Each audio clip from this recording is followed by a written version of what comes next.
পোস্টের থাম্বনেল দেখে আজকে কথা বলবো রোহনকে নিয়ে। রোহন আপডেট দিয়েছে কেন সে ভিডিও দিতে পারলো না, তো সে ব্যাপারেই কিছু কথা বলবো। স্ট্রাইকের কথা যেটা উঠেছিল সেটা ক্লিয়ার করলো যে ওর চ্যানেল কোনো স্ট্রাইক নেয়নি, স্ট্রাইক পায়নি, কিন্তু বিশাল একটা সমস্যার মধ্যে দিয়ে যাচ্ছে। এরকম একটা কিছু আজ করেছিলাম। তার আগে নিজের ইন্ট্রোটা দিয়ে নিই। সাজানো উপর সংসার চ্যানেল থেকে আমি অপর্ণা তোমাদের জন্য নিয়ে আসলাম আরও একটি ভিডিও।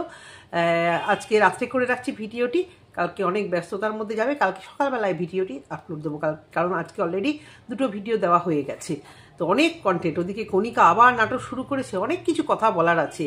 কণিকা এবং তার ননদ আবার ফ্ল্যাট, যাই হোক, ওদিকে ফোকলা কমিউনিটি পোস্ট দিয়েছে, সমস্ত কিছু ডিলিট করে পাঠিয়েছে। কটা ভিডিও করা যায়, অত সময় তো দেওয়া যায় না, অন্য প্রফেশন আছে, অন্য ব্যস্ততা আছে।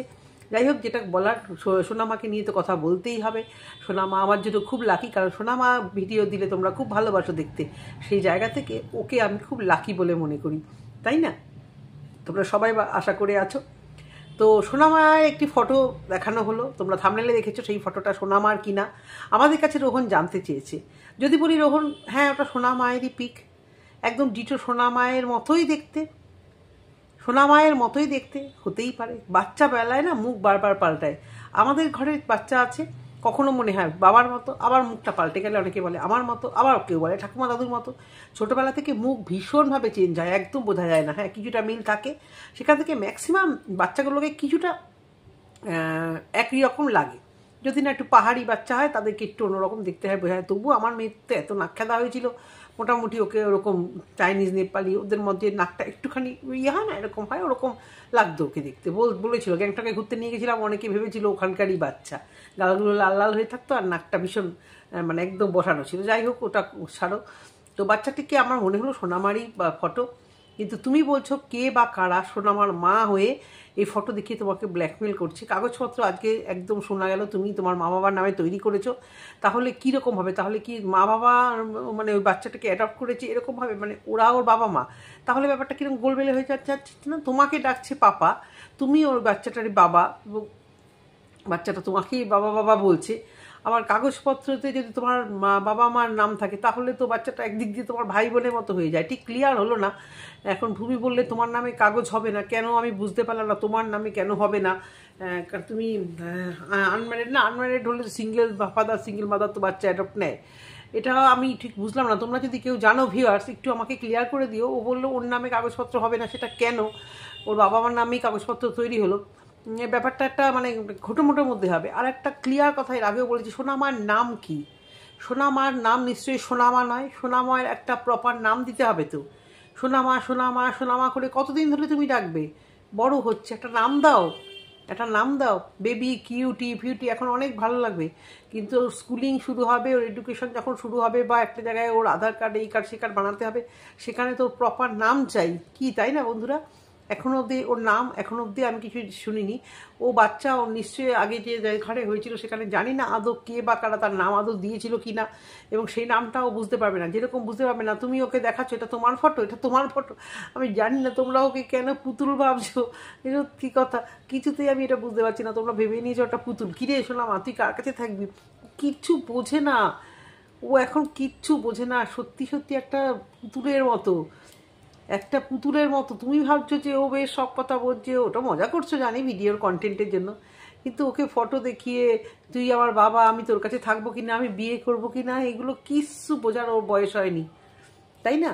তো আজকের জামাটা খুব সুন্দর পরিয়েছো, এরকম টাইপের জামা খুব ভালো লাগে।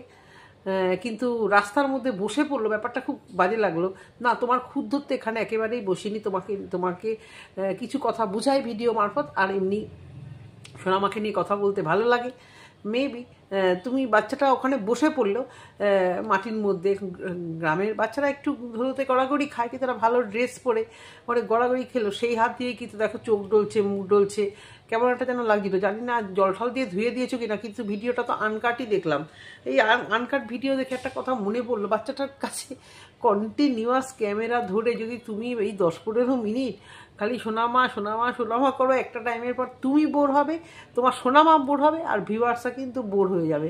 এখন ভালো লাগছে, হ্যাঁ, যেহেতু এখন তুমি ভাইরাল ফেস, এখন তোমার ভিডিও তোমার মানে এইগুলো দেখতে ভালো লাগে, কিন্তু একটু অন্য কিছু দেখাও, একটু অন্য কিছু দেখাও, তোমাকেও দেখাও, তুমি ওর সাথে খেলছো, ক্যামেরাটা স্ট্যান্ডে সেট করো, বা তোমার বাইকেই রাখো, সেভাবে বাইকে রেখে হয় গো, অনেক রকমের হয়। শুধুই যদি সোনামা সোনামা সোনামা করে 15 মিনিট এই মাম্মা এখনও ভালোবাসছে সবাই, এবং আমাদের ভিডিও দেখেও অনেকে দেখতে চাইছে, সোনামার আপডেট পেতে চায়। কিন্তু একটা টাইমের পর কিন্তু ভিউজ হবে না। যদি জানি না তোমার ভিউজটা তুমি ম্যাটার করে কি না। একজন ভিউয়ার্স আমাকে জানিয়েছে তুমি নাকি বলেছিলে তোমার বাবার এত পয়সা আছে যে অনেক দিন বসে খেলেও নাকি সেই পয়সা খরচা হবে না। দেখো, পয়সা অনেকের থাকে, অনেক রকম থাকে, কিন্তু একটা যে মেন্টাল স্যাটিসফ্যাকশন একটা ছেলে বা একটা মেয়ের যে রোজগার করব আমি, একটা বুকিং, হ্যাঁ ইউটিউব বুকিং, সোনামাকে নিয়ে সময় কাটছে, সবার সেবা করছে, সমস্ত কিছু এভরিথিং ইজ ওকে, কিন্তু একটা মানে নিট রোজগার ইউটিউব ছাড়াও যদি করে, আমার মনে হয় একটা মেন্টাল স্যাটিসফ্যাকশান আসে। যে হ্যাঁ, বড় বড় ব্লগাররা সত্যি সত্যি এটাকেই নিয়ে করছে, কিন্তু তুমি তো রেগুলার ভিডিও দাও না। তো সেই কারণেই বলছি যে হয়তো রিচ ডাউন হয়েও যেতে পারে কোনো না কোনো একদিন।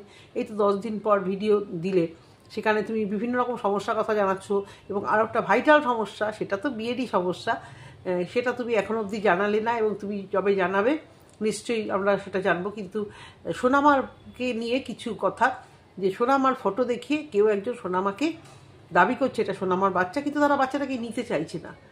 আর রোহন বলছে যে আমি যদি ঠিকঠাক প্রুফ দেয় বাচ্চাটাকে আমি দিয়ে দেবো। কথাটা বলতে গেলে কত কষ্ট হচ্ছে বলো তো। এটা পসিবল? এত ভালোবেসেও রেখেছে, পাগল হয়ে যাবে, যেমন সোনামা পাগল হয়ে যাবে, রোহনও পাগল হয়ে যাবে। যদিও এটা একেবারেই ফলস কোনো লোক। আসানসোল তুমি কোনো দিন চেনো না, আমি জানি না তুমি কতদূর পড়াশুনো করেছো। বর্ধমান আসানসোল মানে এতটাই বিখ্যাত, যারা হিস্ট্রি পড়েছে, যারা জিওগ্রাফি পড়েছে, হিস্ট্রি নয় সরি জিওগ্রাফি, বিভিন্ন রকমের খনিজ পদার্থ, এবং সবার আগে হচ্ছে দুর্গাপুর, আসানসোল, এগুলোতে আমাদের তোমার শিল্প, কয়লা শিল্প, এই সমস্ত এগুলো। তারপরে তো সিএলডাব্লিউ আছে বর্ধমানে, তো সিএলডাব্লিউতে রেল ইঞ্জিন তৈরির মানে পৃথিবীর মানে আমাদের ইন্ডিয়ার সব থেকে বড় রেল ইঞ্জিন তৈরি কারখানা হচ্ছে এই আসানসোলের এতে। তোমার আসানসোল বলছি কেন, এই চিত্তরঞ্জনে। তো তুমি আসানসোল নামটা কেন শোনোনি? এটা তো মানে খুব বিখ্যাত একটা নাম, বিখ্যাত জায়গার নাম। কী করে তুমি বলছো আমি কোনোদিন শুনিনি? না শুনিনি না, তুমি বলছো কোনোদিন যাইনি। হ্যাঁ যাইনি বলছো, কিন্তু তুমি নামটা আমতা আমতা করে বলছো, নাই যেতে পারো। কিন্তু সেখান থেকে বাচ্চা তোমাদের ওই আশেপাশে কি করে এলো আমি বুঝতে পারলাম না। ডিস্টেন্সটা তো মোটামুটি বেশ ভালোই, তোমাদেরটা সাউথ 24 পরগনা আর এটা বর্ধমানের মধ্যে। বর্ধমান থেকে কে বা কারা বাচ্চাটাকে ওখানে বসিয়ে রাখলো, আর তোমরা সেই বাচ্চাটাকে মানে পেলে, একটু অবাক কাণ্ড লাগছে। যদিও এটা পুরোটাই একটা ভর্তুকি, যেহেতু বা সোনামার ফেস এখন ভাইরাল হয়ে গেছে, এখন বিভিন্ন রকমভাবে লোকেরা চাইবে সোনামাকে ডিমান্ড করতে, কারণ মানে মানুষের এত টাকার লোভ। আর তারা তারা তোমার কাছে কি বলছে, আমরা বাচ্চাটাকে চাই না, তখনই তো তোমাদের দুগালে 2 থাপ্পড় মারা উচিত। বাচ্চার আমরা মা বাবা, কিন্তু আমরা বাচ্চাটাকে চাই না, আমরা টাকা পয়সা কিছু চাই, আমাদের কিছু টাকা দিলে আমরা চুপ করে যাবে। এর থেকেই তো বোঝা যায় কী ধরনের ধূর্ত অসভ্য, চড়িয়ে এদের গালটি একদম সত্যি সত্যি লাল করে দিতে হয় কি বন্ধুরা, তাই তো? হ্যাঁ, তো যে সোনামাকে নিতে আসবে তোমার কাছ থেকে, তুমি তার হাত দুটো পুরো মানে ভেঙে রেখে দেবে, কিছুতেই সোনামাকে যেন তোমার কাছ থেকে সরানো না হয়। এগুলো সব ফেক, সব মিথ্যে। প্রপার কাগজ যদি দেখায় কেউ, সেটা একটা আলাদা, তাকেও 100 বার কৈফিয়ত দিতে হবে সে কেন তার বাচ্চাকে বাইরে ফেলে রেখে দিয়ে গেছিল। অনেক কিছু হতে পারতো। একটা মেয়ে সন্তান, একটা 7 দিনের, একটা 1 মাসের মেয়ে বাচ্চাকে পর্যন্ত নোংরামো করতে ছাড়ে না কিছু মানুষ, আর এখানে একটা বাচ্চা ফুলের মতো ফুটফুটে বাচ্চাকে রাস্তায় ফেলে রেখে দিয়ে চলে গেছে। এখন যেই বা যারা ডিমান্ড করুক যে আমি এর মা বা আমি এর বাবা, কারো কাছে বাচ্চাটাকে দেবে না, তোমার কাছেই রাখবে। আমরা জানি তুমি ওর বাবা, আমরা জানি তুমি ওর মা, তুমি ওর সারা পৃথিবী। আর সোনামা তোমাকে ছাড়া থাকতেও পারবে না, তুমিও সোনামাকে ছাড়া থাকতে পারবে না। তুমি বলছো যে প্রপার কাগজ দেখালে তোমাকে দিতে হবে, সেদিন অনেক দেরি। কেউ প্রপার কাগজ দেখিয়েও তাকে অনেক কিছু প্রুভ করতে হবে এবং অনেক কৈফিয়ত দিতে হবে সে কেন বাচ্চাটিকে রেখে দিয়ে গেছে। এখন যখন তুমি বড় করছো, এখন ডিমান্ড করলেই হলো, অত সহজ? আর এখনকার দিনে প্রমাণ করা মানে প্রমাণ করতে গেলে ডিএনএ টেস্ট আছে, এই আছে সেই আছে, এগুলো করতে হবে। তো এগুলো সব ফেক। ফটো পাঠিয়ে কোনোদিন প্রমাণ হয় না। তুমি একদম ঠিকঠাকই বলেছো, ফটো পাঠিয়ে কোনোদিন প্রমাণ হয় না যে এই ফটোটা আমার বাচ্চার, এই দেখুন পুরো মিল আছে, তার মানে তুমি বাচ্চাটাকে আমাদের কাছে দিয়ে দাও। বাচ্চাটাকে দেবে না, দিও না, সরি, বাচ্চা আমরা নেবো না, আমরা নেবো খালি 4টি টাকা। এই লুভিগুলোর থেকেই তো বোঝা যায় যে লোভ কত বড়। এরা যদি তোমাকে বারবার ডিস্টার্ব করে, তুমি এদের এগেনস্টে স্টেপ নেবে। তুমি বলছো তোমাকে বারবার ফোনে ডিস্টার্ব করছে, কোন লুভি কোন কি, তুমি ইমিডিয়েট কিছু স্টেপ নেবে। এই কারণেই তোমার আজকে ভিডিওটা করা, যে কারুর হাতে বাচ্চাটা কিন্তু দেবেই না, কেন তোমাকে এইভাবে মেন্টাল হ্যারাসমেন্ট করছে। এবং তুমি আরেকটা কথা বললে আমার একটু খটকা লাগলো, যে আমি এই জন্য আমার চ্যানেলে আমি এই জন্য ভিডিও দিচ্ছিলাম না সোনামাকে দিয়ে, কিন্তু তুমি না দিলে কি হবে? তো সোনামার আপডেট তো আমরা লিজান ভাই কাছ থেকে পেয়েছিলাম, সেটা কি তোমার অজান্তে হয়েছে? তুমি বললে লিজান ভিডিও করেছে, ঠিক আছে করেছে, তাহলে কি তোমার অজান্তে করেছে? এটাও তো ঠিক না। যদি কেউ তোমার অজান্তে করে থাকে তুমি তাকে স্ট্রিক্টলি বারণ করবে, সোনামাকে নিয়ে ঘুরতে যাচ্ছ, খেলতে যাচ্ছ, কিন্তু আমার পারমিশন ছাড়া কিন্তু এই ভিডিওগুলো ছাড়বে না, ঠিক আছে? এইটুকুই বলার। সোনামাকে তোমার কাছ থেকে কেউ আলাদা করবে না, তুমি ওর মা, তুমি ওর বাবা, কারুর কাছে তুমি ওকে কোনো মূল্যে দেবে না, এটুকুই বলার ছিল আজকে ভিডিওটা। তো ভালো থেকো, সুস্থ থেকো, সাবধানে থেকো, টাটা।